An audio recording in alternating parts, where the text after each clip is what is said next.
Article 6. The Legislative Department. Section 1. The legislative power shall be vested in the Congress of the Philippines, which shall consist of a Senate and a House of Representatives, except to the extent reserved to the people by the provision on initiative and referendum. Section 2. The Senate shall be composed of 24 senators who shall be elected at large by the qualified voters of the Philippines, as may be provided by law. Section 3. No person shall be a senator unless he is a natural-born citizen of the Philippines and, on the day of the election, is at least 35 years of age, able to read and write, a registered voter, and a resident of the Philippines for not less than 2 years immediately preceding the day of the election. Section 4. The term of office of the senators shall be 6 years and shall commence, unless otherwise provided by law, at noon on the 30th day of June next following their election. No senator shall serve for more than 2 consecutive terms.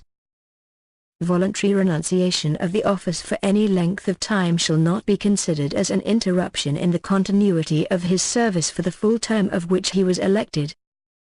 Section 5. 1.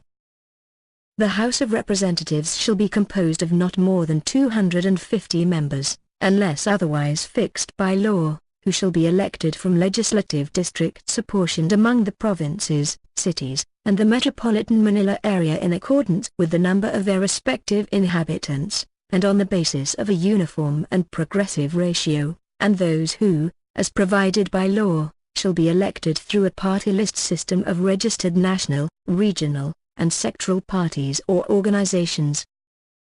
2. The party list representatives shall constitute 20% of the total number of representatives including those under the party list. For 3 consecutive terms after the ratification of this Constitution, 1/2 of the seats allocated to party list representatives shall be filled, as provided by law, by selection or election from the labor, peasant, urban poor, indigenous cultural communities, women, youth, and such other sectors as may be provided by law, except the religious sector. 3. Each legislative district shall comprise, as far as practicable, contiguous, compact, and adjacent territory. Each city with a population of at least 250,000, or each province, shall have at least 1 representative. 4. Within 3 years following the return of every census, the Congress shall make a reapportionment of legislative districts based on the standards provided in this section. Section 6. No person shall be a member of the House of Representatives unless he is a natural-born citizen of the Philippines and, on the day of the election, is at least 25 years of age, able to read and write, and, except the party list representatives, a registered voter in the district in which he shall be elected, and a resident thereof for a period of not less than 1 year immediately preceding the day of the election. Section 7.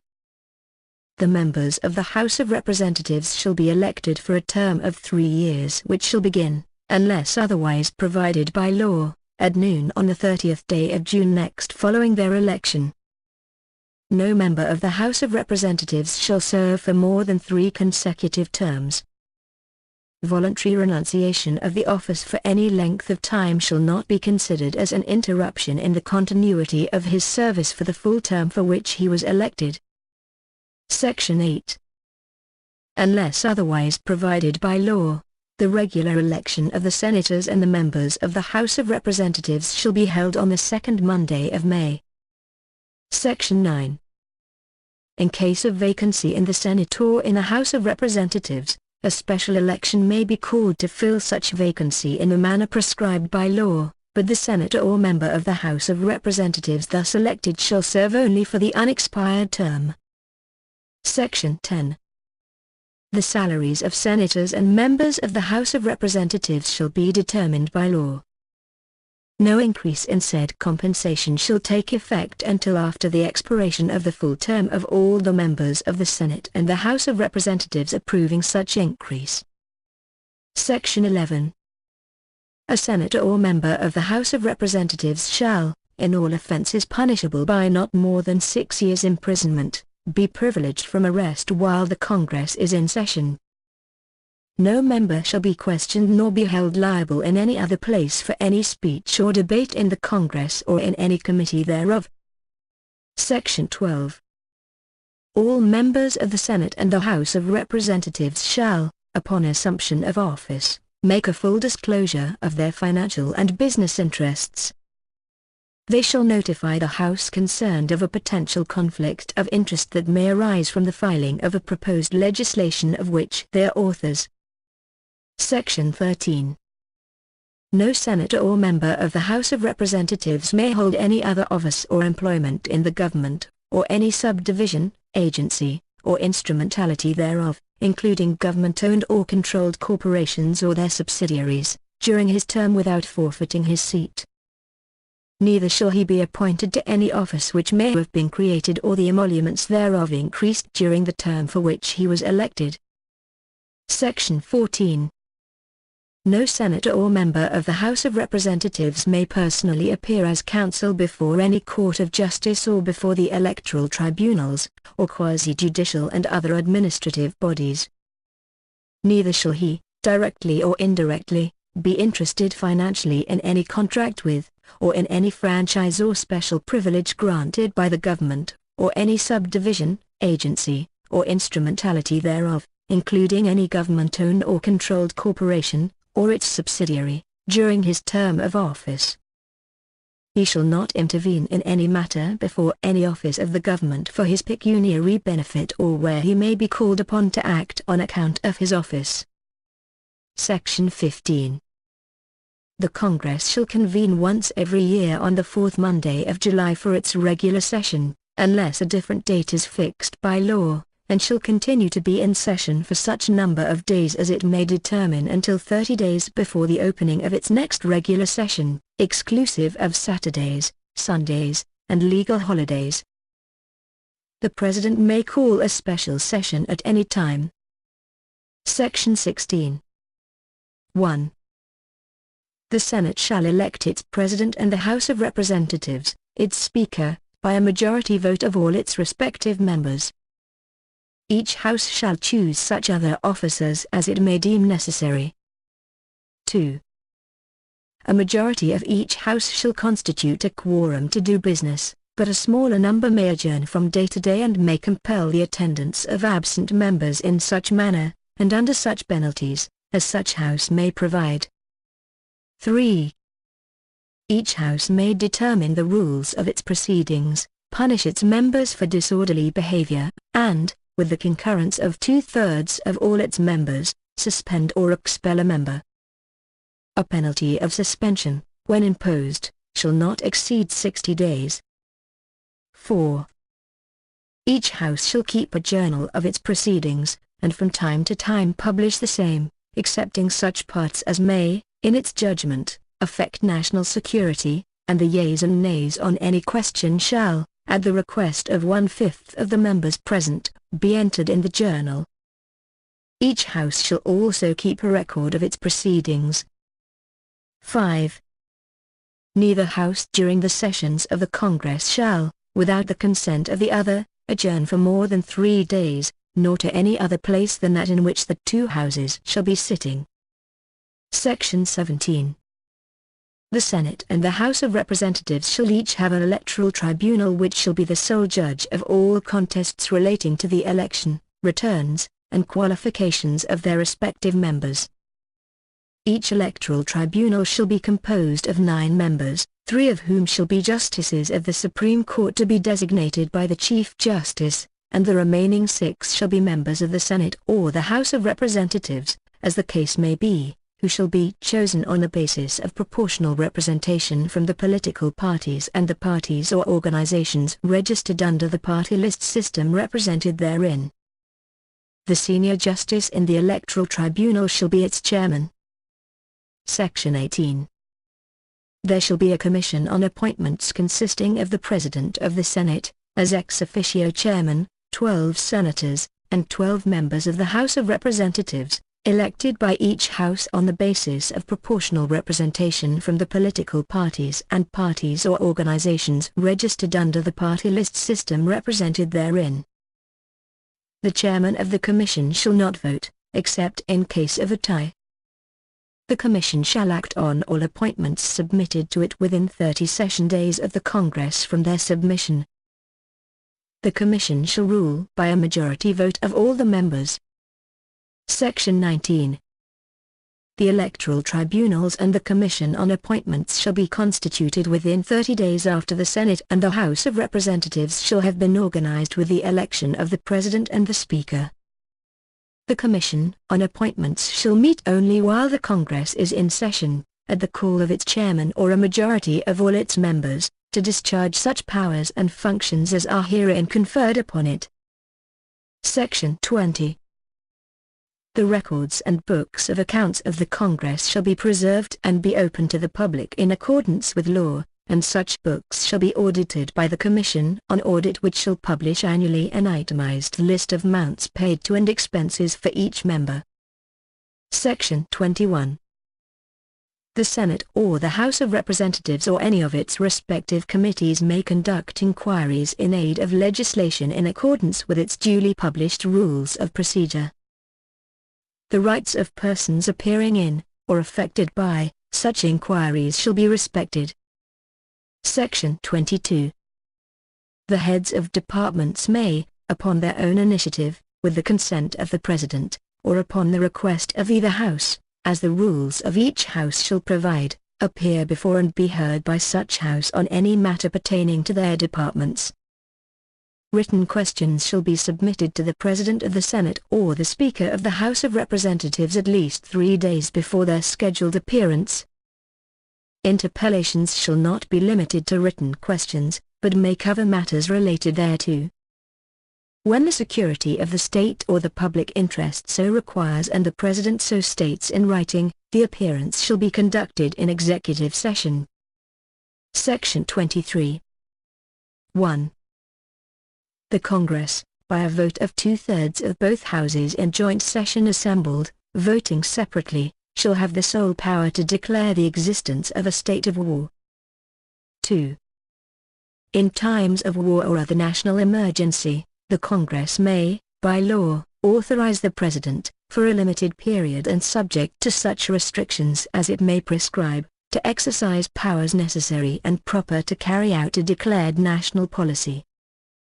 Unless sooner withdrawn by resolution of the Congress, such powers shall cease upon the next adjournment thereof. Section 24. All appropriation, revenue or tariff bills, bills authorizing increase of the public debt, bills of local application, and private bills, shall originate exclusively in the House of Representatives, but the Senate may propose or concur with amendments. Section 25. 1. The Congress may not increase the appropriations recommended by the President for the operation of the government as specified in the budget. The form, content, and manner of preparation of the budget shall be prescribed by law. 2. No provision or enactment shall be embraced in the General Appropriations Bill unless it relates specifically to some particular appropriation therein. Any such provision or enactment shall be limited in its operation to the appropriation to which it relates. 3. The procedure in approving appropriations for the Congress shall strictly follow the procedure for approving appropriations for other departments and agencies. 4. A special appropriations bill shall specify the purpose for which it is intended, and shall be supported by funds actually available as certified by the National Treasurer, or to be raised by a corresponding revenue proposal therein. 5. No law shall be passed authorizing any transfer of appropriations, however, the President of the Senate, the Speaker of the House of Representatives, the Chief Justice of the Supreme Court, and the heads of constitutional commissions may, by law, be authorized to augment any item in the General Appropriations Law for their respective offices from savings in other items of their respective appropriations. 6. Discretionary funds appropriated for particular officials shall be dispersed only for public purposes to be supported by appropriate vouchers and subject to such guidelines as may be prescribed by law. 7. If, by the end of any fiscal year, the Congress shall have failed to pass the General Appropriations Bill for the ensuing fiscal year, the General Appropriations Law for the preceding fiscal year shall be deemed reenacted and shall remain in force and effect until the General Appropriations Bill is passed by the Congress. Section 26. 1. Every bill passed by the Congress shall embrace only one subject which shall be expressed in the title thereof. 2. No bill passed by either House shall become a law unless it has passed 3 readings on separate days, and printed copies thereof in its final form have been distributed to its members 3 days before its passage, except when the President certifies to the necessity of its immediate enactment to meet a public calamity or emergency. Upon the last reading of a bill, no amendment thereto shall be allowed, and the vote thereon shall be taken immediately thereafter, and the yeas and nays entered in the journal. Section 27. 1. Every bill passed by the Congress shall, before it becomes a law, be presented to the President. If he approves the same he shall sign it, otherwise, he shall veto it and return the same with his objections to the House where it originated, which shall enter the objections at large in its journal and proceed to reconsider it. If, after such reconsideration, 2/3 of all the members of such House shall agree to pass the bill, it shall be sent, together with the objections, to the other House by which it shall likewise be reconsidered, and if approved by 2/3 of all the members of that House, it shall become a law. In all such cases, the votes of each House shall be determined by yeas or nays, and the names of the members voting for or against shall be entered in its journal. The President shall communicate his veto of any bill to the House where it originated within 30 days after the date of receipt thereof, otherwise, it shall become a law as if he had signed it. 2. The President shall have the power to veto any particular item or items in an appropriation, revenue, or tariff bill, but the veto shall not affect the item or items to which he does not object. Section 28. 1. The rule of taxation shall be uniform and equitable. The Congress shall evolve a progressive system of taxation. 2. The Congress may, by law, authorize the President to fix within specified limits, and subject to such limitations and restrictions as it may impose, tariff rates, import and export quotas, tonnage and dwarfage dues, and other duties or imposts within the framework of the National Development Program of the Government. 3. Charitable institutions, churches and personages or convents appurtenant thereto, mosques, non-profit cemeteries, and all lands, buildings, and improvements, actually, directly, and exclusively used for religious, charitable, or educational purposes shall be exempt from taxation. 4. No law granting any tax exemption shall be passed without the concurrence of a majority of all the members of the Congress. Section 29. 1. No money shall be paid out of the Treasury except in pursuance of an appropriation made by law. 2. No public money or property shall be appropriated, applied, paid, or employed, directly or indirectly, for the use, benefit, or support of any sect, church, denomination, sectarian institution, or system of religion, or of any priest, preacher, minister, other religious teacher, or dignitary as such, except when such priest, preacher, minister, or dignitary is assigned to the armed forces, or to any penal institution, or government orphanage or leprosarium. 3. All money collected on any tax levied for a special purpose shall be treated as a special fund and paid out for such purpose only. If the purpose for which a special fund was created has been fulfilled or abandoned, the balance, if any, shall be transferred to the general funds of the government. Section 30. No law shall be passed increasing the appellate jurisdiction of the Supreme Court as provided in this Constitution without its advice and concurrence. Section 31. No law granting a title of royalty or nobility shall be enacted. Section 32. The Congress shall, as early as possible, provide for a system of initiative and referendum, and the exceptions therefrom, whereby the people can directly propose and enact laws or approve or reject any act or law or part thereof passed by the Congress or local legislative body after the registration of a petition therefor signed by at least 10% of the total number of registered voters, of which every legislative district must be represented by at least 3% of the registered voters thereof,